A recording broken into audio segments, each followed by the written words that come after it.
Thank you, Peter. New perspective tonight in the case against 11 Westhill lacrosse players accused of extreme hazing. All 11 students turned themselves in following that ordeal, and now the cases against them are making their way through the Onondaga County Criminal Court and Family Court. The hazing happened April 24th. The teens faced disciplinary action by Westhill school leaders. They're also facing charges, and depending on their age, could be handled differently in court. It's the case that shocked the Westhill Central School District, a case of hazing taken way too far. The group of students accused of taking a younger player to a remote part of Onondaga County, throwing a pillowcase over his head, tying his hands, holding him at knife point and gunpoint with an airsoft gun before throwing him into the back of a car.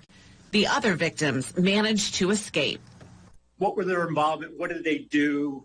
What didn't they do? Attorney Michael Belsky says the cases will continue making their way through criminal and family court.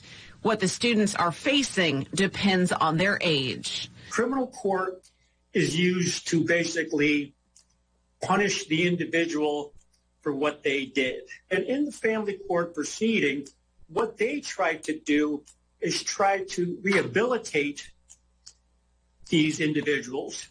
A source familiar with the investigation tells NBC3 the younger students are now facing more charges than the older ones. 4 of the defendants, who are 18, were ticketed for unlawful imprisonment and are eligible for youthful offender status. The other 7 younger students had their cases sent to the county probation office and later to the county attorney's office.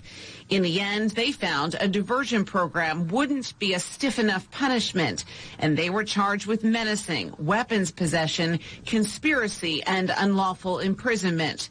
But Belsky says those charges could end up getting tossed.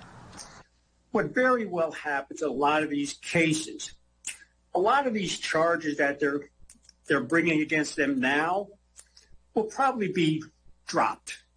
He does expect the students to face probation, which could include a curfew for a year or longer. Whatever happens with the older students and the younger ones, they'll go through a different process and may have different outcomes.